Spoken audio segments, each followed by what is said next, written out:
Adani group के अंदर चाहे कितनी ही मुसीबतें आ जाएं, मैंने आपको कई बार कहा है, पर अडानी ग्रुप की जब भी हम कोई नए कपड़े ले आते हैं रेडीमेड, तो उसके अंदर दो चीज़ होती है। एक तो उसके पीछे लेबल लगा रहेगा, वो हमेशा लगा ही रहता है।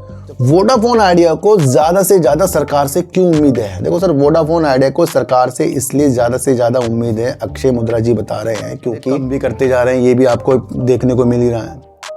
फिर उन्होंने अपनी वेदांता कंपनी को अलग अलग चीज़ों के साथ अलग अलग कारोबार बोली लगाएं, और उस बोली के अंदर जो सबसे बड़ा बोली दाता घोषित हुआ है वो है वेदांता। बता दूं कि आपने वोडाफोन आइडिया हो या बड़ी बड़ी कंपनियां हो या कोई सी छोटी मोटी सारी कंपनियां हो, सबके अंदर कुछ ना कुछ उमंगों वाली चीज़ें आपको सुनने को मिलती है।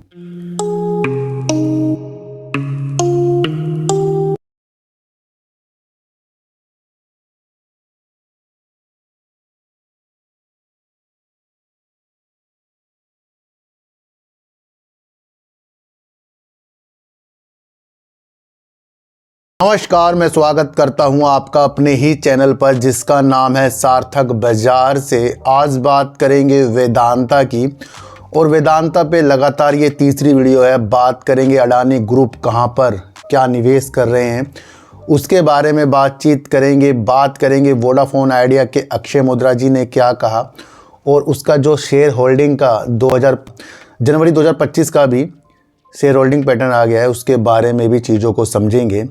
और आगे की रणनीतियाँ न्यूज बेस ही हम देखकर चल रहे हैं। देखो सर, मैं आपको एक चीज़ बता दूं कि आपने वोडाफोन आइडिया हो या बड़ी बड़ी कंपनियां हो या कोई सी छोटी मोटी सारी कंपनियां हो, सबके अंदर कुछ ना कुछ उमंगों वाली चीज़ें आपको सुनने को मिलती है। ऐसा कोई सा भी दिन नहीं जाता जब किसी ना किसी कंपनी में कोई न्यूज़ ना आती हो, और उस अनुसार आपको समझना होता है कि कौन सी कंपनी का लेवल अच्छा है और कौन सी कंपनी का लेवल बेकार है। कुछ छोटी छोटी कंपनियां जो बाद में डीलिस्ट होते हुए भी हमें देखने को मिलती हैं, शुरुआती तौर पर उसके अंदर भयंकर भयंकर सी न्यूज़ आती है, और उस न्यूज़ को देखकर काफ़ी लोग उमड़ जाते हैं, इन्वेस्टमेंट करने लग जाते हैं। एक तो ये हो गया कि बिना सोचे समझे चीज़ों को ना भाप कर इन्वेस्टमेंट करना, चाहे वो अच्छी कंपनी हो चाहे वो बेकार कंपनी हो, धोखा ही देकर जाएगी। अच्छी कंपनियों के अंदर जब न्यूज़ आती है और वो फ्यूचर की चीज़ें हमें दिखाती है, और हम क्या सोचते हैं, हम सोचते हैं कि बस 2-4 महीने में इस न्यूज़ से फ़र्क पड़ जाएगा, वहाँ धोखा हो जाएगा हमें, फिर हम अपना लॉस बुक कर लेंगे। और ऐसी ऐसी बेकार बेकार कंपनियों के अंदर फिर ऐसी ऐसी न्यूज़ आती है, वहाँ पर हमें धोखा हो जाएगा, यार ये तो बहुत कुछ अच्छा कर लेगी। तो उन चीज़ों को आपको समझकर चलना पड़ता है। थोड़ा सा मैं आपको और समझाऊं कि जब भी हम कोई नए कपड़े ले आते हैं रेडीमेड, तो उसके अंदर दो चीज़ होती है। एक तो उसके पीछे लेबल लगा रहेगा, वो हमेशा लगा ही रहता है, जब काटोगे तभी हटेगा। दूसरा उसमें टैग लगा रहता है, दो देखे होंगे आपने, कागज़ से लगे रहते हैं, पोस्टर से। कभी आपने देखा कि आप हो या मैं हूँ या कोई हो, टी शर्ट लाने के बाद, कुछ लाने के बाद वो टैग काटता ना हो जो टंग रहा हो, और उसे पहन के कहीं जा रहा हो, वो क्या हो गया? वो एक नासमझी की चीज़ें हो गई। अगर कोई जा रहा है, पर अधिकतर आपको देखने को मिलेगा कोई ऐसे करता नहीं है। तो एक तो ये टैग हो गया जो एक दिखावा हो गया। दूसरा होता है एक लेबल, कि भैया कौन सी कंपनी की शर्ट है, कौन सी कंपनी की टी शर्ट है, वो पीछे रहती है, वो हटती नहीं। तो हमेशा लेबल पर काम करना चाहिए आपको। टैग तो लगाए भी जा सकते हैं, प्राइस टैग हो गया, कुछ चीज़ हो गया, खूबियाँ हो गई, तो वही शेयर बाजार है। अगर आप कंपनियों के टैग के अनुसार, चीज़ों के अनुसार वर्क कर रहे हैं, धोखा मिलेगा। एक्चुअल जो कंपनी होती है लेबल पर काम करती है, और लेबल पर काम करती है, उसका क्या लेवल है और क्या उसके पीछे स्टिकर है, क्या चीज़ है, वो उस पर काम करती है। तो उस नीतियों को आपको समझना है। यहाँ छोटी छोटी कंपनी बड़े बड़े टैग लगाकर चलती है अपने साथ, फिर बाद में पता लगता है सेबी ने भैया डिलिस्ट ही कर दिया उस चीज़ को। तो अगर आपके अंदर वो रणनीतियाँ हैं कि बाजार हो, व्यापार हो, दुनिया हो, कुछ हो, हर एक की चीज़ों को समझने की शक्ति हमारे अंदर है, तो यकीनन हम अपनी लाइफ और अपने शेयर बाज़ार में अच्छा वर्क करेंगे। ये मेरा मानना है। मैं ये जिसको समझ में आ रहा है, जो चीज़ें मैंने आपको बताई वो समझ जाए कि अधिकतर हम पैनी स्टॉक के पीछे ही पड़कर अपनी चीज़ों को बड़ा ही बेकार की चीज़ों के अनुसार लेकर चले हैं, है ना। तो आज मैंने आपको टैग और लेबल के अनुसार चीज़ों को समझाया है। आशा करता हूँ ये चीज़ें आपको समझ में आ रही है, और यही चीज़ है, क्योंकि अगर आप ये चीज़ समझ गए कि छोटी छोटी जो भी बेकार सी कंपनियां बहुत कुछ चीज़ें करके दिखा दे और बाद में वो हमें फंसा कर चले जाए और बाद में से भी उस पर कुछ चीज़ें कर दे, तो धोखा सा हो जाता है। इसलिए फंडामेंटल चेक करने की स्थितियों के साथ आपको आगे बढ़ना पड़ेगा। तो ये वो नीतियाँ हैं, इसे आपको समझकर चलना पड़ेगा। वोडाफोन आइडिया की किस्मत बहुत से निवेशक सोचते हैं जल्दी से खुल जाए। OFS के बाद तो सबने सोच ही लिया था कि खुल जाएगी, पर OFS से भी काफ़ी नीचे 8 रुपये करीब का शेयर मिल रहा है। बीच में भी इस शेयर के अंदर कुछ न्यूज़ के हिसाब से चीज़ें हुई थी, वहाँ पर भी मैंने आपको समझाया था भैया इसकी रणनीतियाँ अपने कर्जे को कम करके अच्छा खासा इस बार का इसका रिजल्ट है, और रिजल्ट के अनुसार एक व्यक्ति ने कहा फिर ये भागा क्यों नहीं है। भैया वो अपने लॉस को कम कर रहा है और अपनी सेल को थोड़ा बहुत बढ़ा रहा है, तो उसमें काफ़ी समय लग जाएगा। वोडाफोन आइडिया के CEO जो है अक्षय मुद्रा जी, उन्होंने AGR के ऊपर और सरकार की नीतियों के ऊपर चीज़ें हमें बताई हैं। वोडाफोन आइडिया के ऊपर लगभग 70,000 करोड़ रुपए का AGR की चीज़ें हैं, और AGR की न्यूज़ पहले भी आपके सामने आ चुकी है, जहां पर कुछ माफ़ी की चीज़ें थी, वहां पर भी हम भ्रमित हो गए थे, पर मैंने वहां पर भी आपको चीज़ों को समझाया था।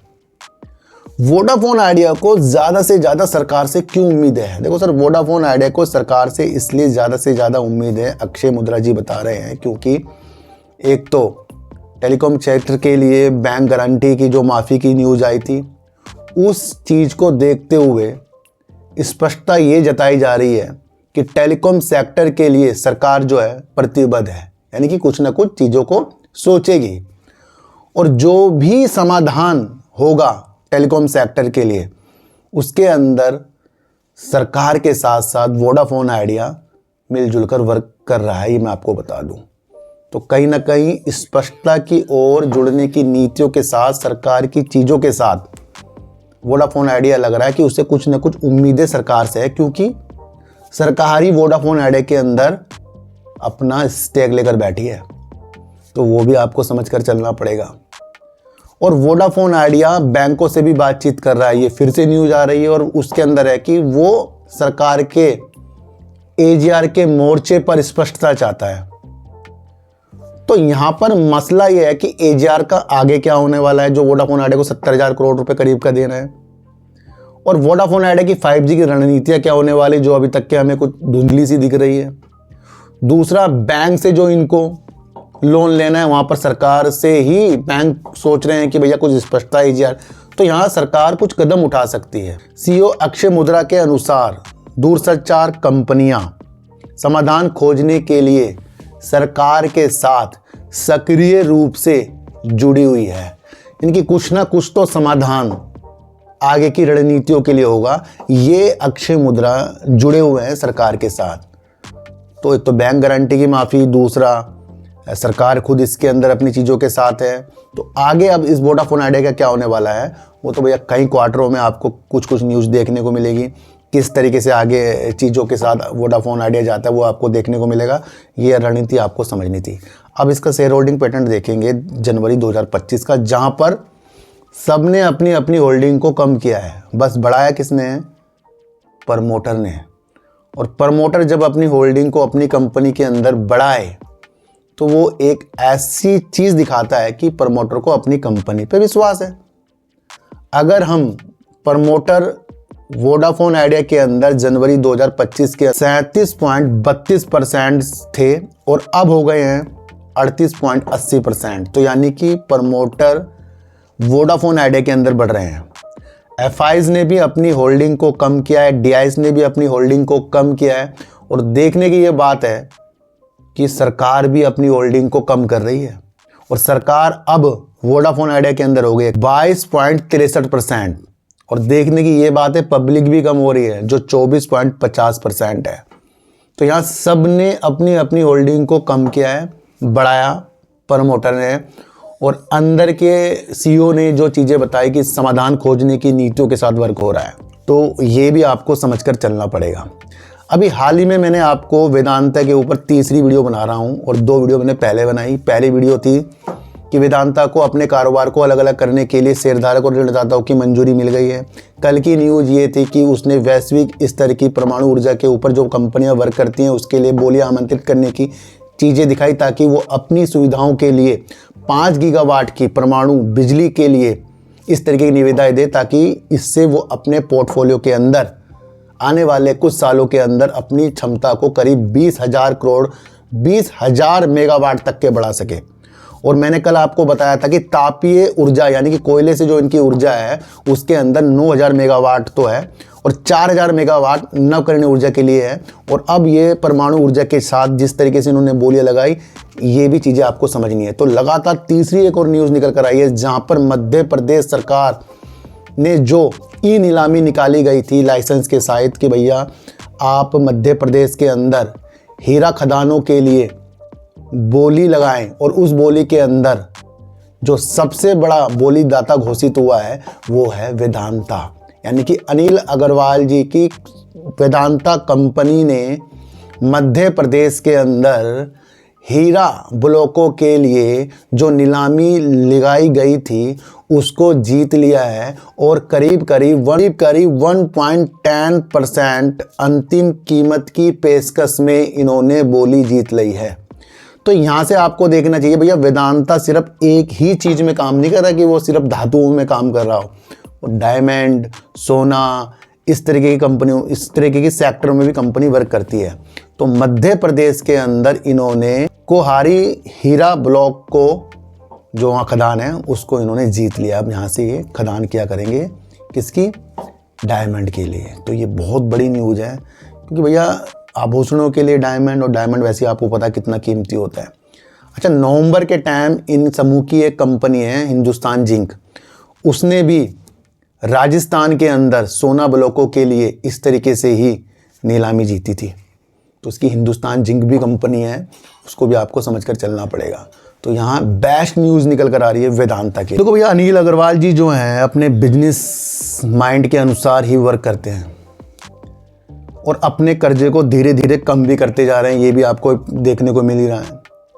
फिर उन्होंने अपनी वेदांता कंपनी को अलग अलग चीज़ों के साथ, अलग अलग कारोबार के साथ सूचीबद्ध करने की आरोप उन्होंने देखा, उसको भी वो करके दिखा रहे हैं। तो भैया ये जो व्यक्ति हैं अनिल अग्रवाल जी, ये उस क्षेत्र पर वर्क कर रहे हैं जहाँ से कुछ वृद्धि हो रही है। अब डायमंड की चीज़ों के साथ वृद्धि वाली चीज़ें हैं, ये सोने के साथ वृद्धि वाली चीज़ें हैं, तो ये भी आपको समझकर चलना पड़ेगा। अडानी ग्रुप के अंदर चाहे कितनी ही मुसीबतें आ जाएं, मैंने आपको कई बार कहा है, पर अडानी ग्रुप अपने विस्तार की योजना, निवेश की योजना और अपने लिए बहुत अलग अलग ढंग से जो उसका बिजनेस का विस्तार हो सकता है उसके लिए वो तत्पर तैयार रहता है, और हर बड़ी बड़ी मुसीबत को अडानी ग्रुप बड़े संयम से झेल लेता है भैया। अमेरिका वाली, यहाँ कांग्रेस वाली, हिडनबर्ग वाली, और देखने को ये मिल रहा है कि इन सारी चीज़ों से शेयर प्राइस तो काफ़ी गिर जाते हैं अडानी ग्रुप के। फिर भी अडानी ग्रुप जो है अपने बिजनेस के विस्तार के लिए, रणनीतियों के लिए अच्छा खासा वर्क करता है। अडानी ग्रुप जो है केरल के अंदर करीब 30,000 करोड़ रुपए अगले 5 साल के अंदर निवेश करने की योजनाएं बना रहे हैं। और जिस तरीके से आपको पता है बंदरगाह से ऊर्जा के क्षेत्र में कंपनी वर्क करने वाली है, कर ही रही है, ये आपको पता है। और ये कोच्चि शहर के अंदर एक लॉजिस्टिक और ई कॉमर्स के लिए भी इस निवेश की चीज़ों को देखेंगे, और राज्य के अंदर हवाई अड्डे या सीमेंट के अपने कारोबार को और ज़्यादा बढ़ाना, या बंदरगाह की चीज़ों के साथ, इन सारी रणनीतियों के साथ कंपनी 30,000 करोड़ रुपए की निवेश की योजना अगले 5 साल के अंदर बना रही है। तो यहाँ पर आपको समझना है कि छोटी कंपनी हो या बड़ी कंपनी हो, सब में न्यूज़ है, और उन न्यूज़ के लेवल और लेबल को आपको समझना पड़ेगा। और वो मैंने आपको शुरुआती तौर पे समझाया है ना। तो यहाँ अडानी ग्रुप अपनी क्षमता को अधिकतर बढ़ाने के लिए राज्यों में निवेश तो करता ही रहता है, और अब केरल से जो न्यूज़ 30,000 करोड़ रुपए की आई है, देखने वाली न्यूज़ है। तो ये भी आपको समझकर चलना पड़ेगा। देखो सर, मेरा कोई टेलीग्राम, कोई व्हाट्सएप ग्रुप बिल्कुल भी नहीं है। जो भी मैं वीडियो बनाता हूँ न्यूज़ बेस बनाता हूँ, और तब बनाता हूँ जब मैं अपने काम से लौट कर आता हूँ, तो उस हिसाब से मैं अपनी वीडियो का निर्माण करता हूँ। इसलिए कुछ चीज़ों का छूटना, कुछ के लिए जो लोग कहते हैं वीडियो बनाना, वो थोड़ा सा मेरे से रह जाता है, क्योंकि उतना मुझे समय नहीं मिलता। और अधिकतर 2-1.5 महीने से जो मेरी तबीयत ख़राब है, वो भी एक मेरा कारण हो रहा है कि मैं काम पे जो फ़िलहाल जा रहा हूँ, तो वो थोड़ा वक्त लग रहा है मुझे वापसी की तरफ, मतलब घर पे आते आते थोड़ा टाइम लग जाता है, जहाँ मैं हल्के हल्के उस चीज़ को वर्क कर रहा हूँ।